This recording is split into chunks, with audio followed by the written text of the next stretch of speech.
Hello YouTube, Bane666 here. Welcome to my Feminist Masterclass series. In this episode, I will give you a step-by-step guide on how to write a feminist article on the men's rights movement, which can then be sold and published on Jezebel, BuzzFeed, or unfortunately many mainstream media outlets. Following this guide, you will be able to squeeze out an article every morning while sitting on the toilet, squeezing out something else. It really is that simple.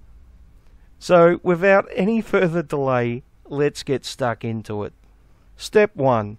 And let me stress, this really is the most important step of all. Step 1 is, never let the facts get in the way. Facts are the tool of the patriarchy. They are hard and confusing, and it's much easier just to make things up. You won't need any facts because you will have lies, strawmen, false associations, stereotypes, and feminist citations. Which brings me to step 2. If you're going to use citations, only use feminist sources. Now, citations really aren't that necessary if you are going to be a feminist journalist, because if anyone disputes anything you have said, you can just dismiss it as misogyny. After all, you are either a woman or a male ally who has castrated himself because you think females are superior. And therefore, the only reason why anyone would disagree with you is because they obviously hate women. Not because you got shit wrong or are making false and misleading claims with no supporting evidence. Of course not. That would be foolish. So just scream misogyny instead of using actual arguments and you'll be fine. You might even get another article out of it, if you're smart. Because the online misogynist trying to silence female voices is a really popular article. You're bound to sell a lot of them. It might even make up 50% of your writing. So it's something you really should consider. So citations really aren't necessary, but you might want to use selective citations. Whenever making a claim about a feminist talking point, like say the wage gap, use another feminist article claiming it's real as your source. It doesn't matter if the citation doesn't prove the claim. After all, this isn't real journalism, it's feminist journalism. Besides, remember step 1, never let the facts get in the way. So, selectively using citations can help you pretend that you are a real journalist making real talking points and real arguments. And most of your readership won't read them anyway, so it really doesn't matter. Now, at this point, you're probably asking a question. You are probably saying, but Bane, what about claims made against MRAs in these articles? Should we use citations for them? With this, you have 3 options. Option 1. Just make the claim with no link or citation. Just make up the worst MRA stereotype you can think of, claim it's typical of all MRAs everywhere, and you are done. No evidence needed. After all, remember step 1, don't let the facts get in the way. And it doesn't matter if it's a complete fabrication. This is propaganda after all, not honest reporting. And let's face it, anything you make up is probably real anyway, and anyone who says otherwise is clearly a misogynist. Never forget that. Option 2. Use We Hunted the Mammoth as a source. This is actually a very popular thing to do amongst feminist journalists. There is, of course, no need to check if We Hunted the Mammoth has reported things accurately or without bias, because it supports the stereotypes you are trying to create. And remember step 1, once again, never let the facts get in the way. There is, of course, a very good reason that that's step 1.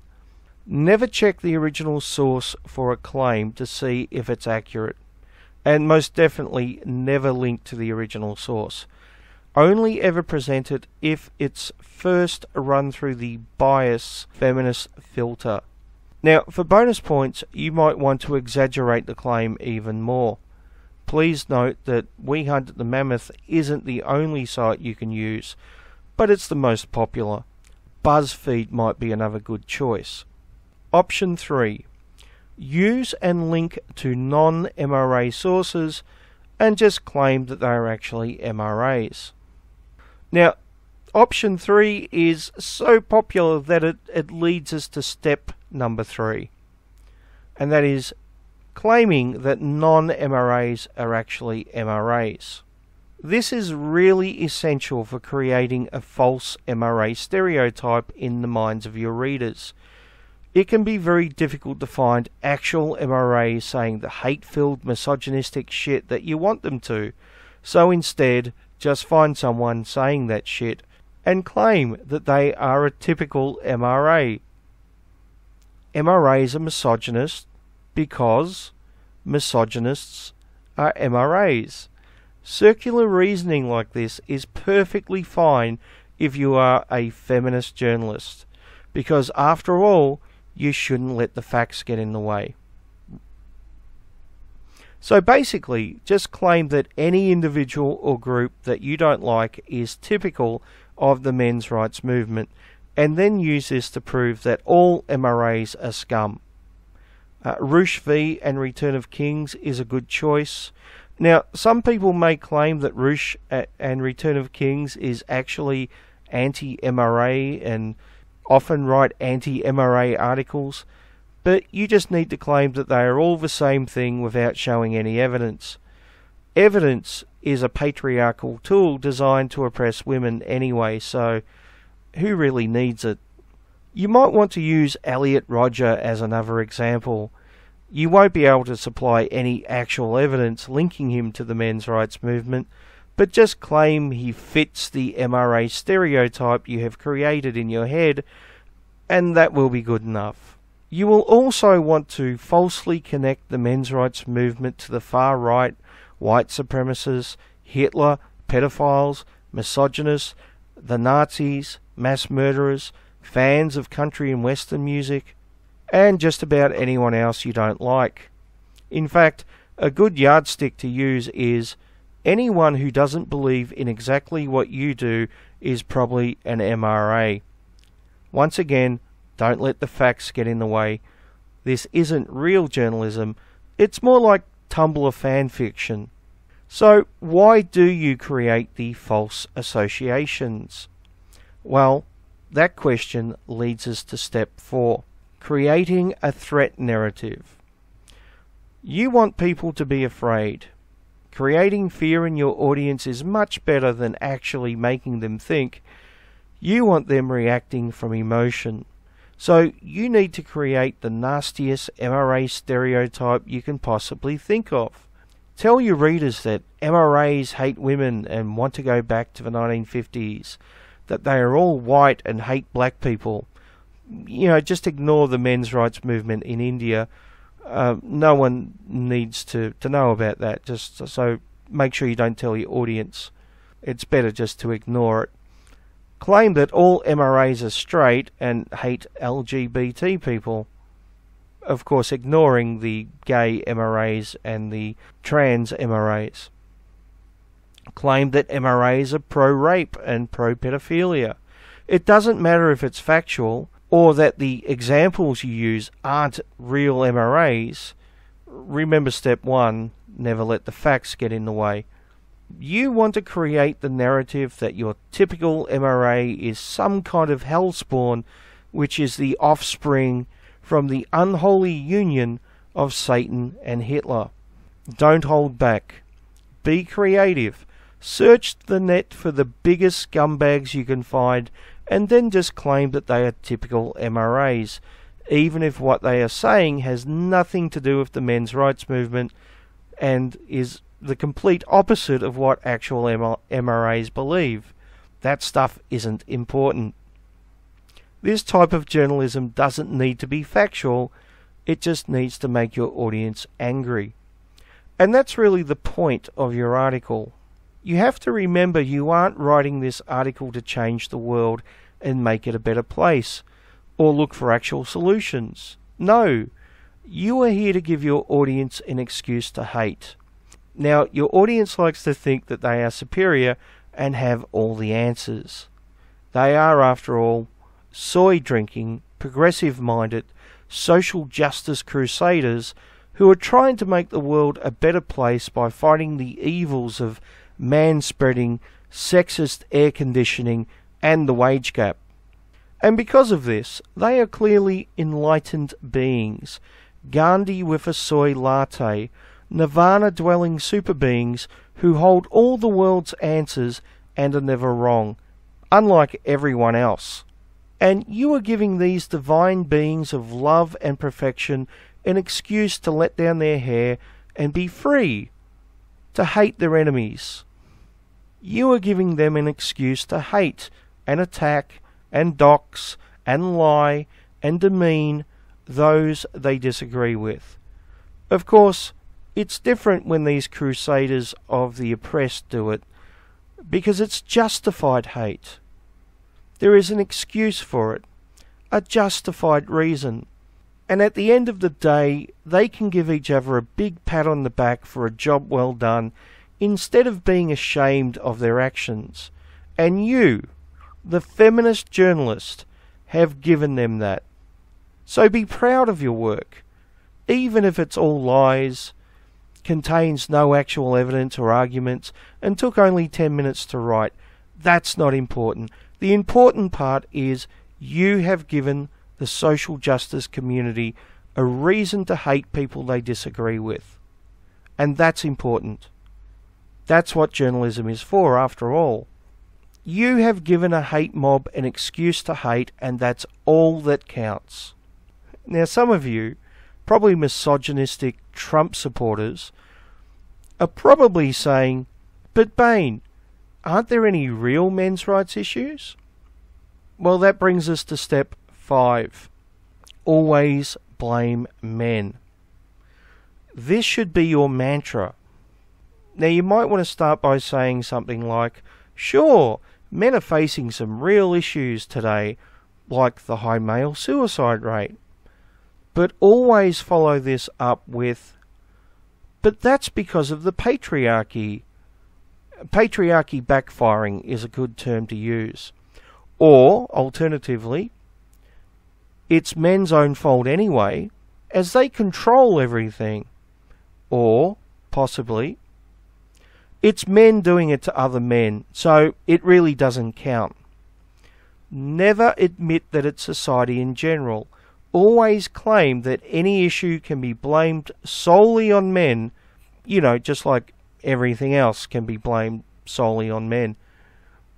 You might also want to strawman the MRAs by suggesting that MRAs only blame women for their issues. And then be sure to follow it up by saying that it's not the fault of women by repeating that it's always the fault of men anyway. Another good angle is to claim that MRAs believe they are oppressed by women and that we live in a matriarchy. Now, some may point out that MRAs don't actually say or believe these things, but remember step 1, never let the facts get in the way. And besides, even if MRAs aren't actually saying that they are oppressed by women or live in a matriarchy, it's obvious they believe they do, because as a feminist journalist, you know that the world is only ever black and white, with an oppressor and the oppressed. Saying that both genders can have issues caused by society in general is just crazy talk, and clearly doesn't fit into the feminist worldview, and therefore is completely wrong. Now, to finish up step 5, I have to explain to you the most important part of dismissing men's issues, and that's by always claiming that women have it worse, no matter the circumstances. If an MRA brings up male suicide, counter with, but more women attempt suicide, therefore females are oppressed. If an MRA brings up mothers winning custody in the family courts, claim that that's because of society forcing women to be mothers. You might also want to claim that most fathers are deadbeats, for bonus points. Remember, men are always to blame. And if an MRA brings up the sentencing gap, just claim that women are treated more unfairly than men in the court system. Or if the MRA attempts to prove this wrong, just blame male judges and claim that women getting shorter sentences is actually sexism against females and is somehow male privilege. Don't bother providing any evidence, because remember step 1, never let the facts get in the way. So always remember, women have it worse no matter what. And that brings us to our final point, which is point 6. And this is a very, very important point that any serious feminist journalist really needs to learn how to do to perfection. And that is, you have to belittle the men and women, but mainly the men, who are part of the men's rights movement. Now, anyone can come up with some fancy argument based on logic and evidence and, all that nonsense that is part of the patriarchy. It's much easier just to use ad homs and to belittle your opponents and to really drag them down as much as possible, to make fun of them, to claim that they're living in their mother's basements and that they're not successful in life and they just want to get laid. Because, as a feminist, the best way to shame men is to claim that they're only important if they're getting sex with women. Oh, hold on, that doesn't sound very feminist. But that doesn't matter. Don't let the facts get in the way. Even if sex shaming MRAs contradicts what feminists claim they stand for, that doesn't matter. It's all about pulling down your opponent instead of using actual arguments. So, just make fun of them any way you can. Claim that they got little dicks, or, really shame their masculinity as much as possible, while, claiming that they promote unhealthy stereotypes of masculinity. And just ignore that it's complete hypocrisy to do that. That doesn't matter. That's not the important point here. The important point is to really shame your opponent. I mean, if you wanted to use real arguments, you'd become a real journalist, right? But that would actually take work, and I mean, who wants to do that?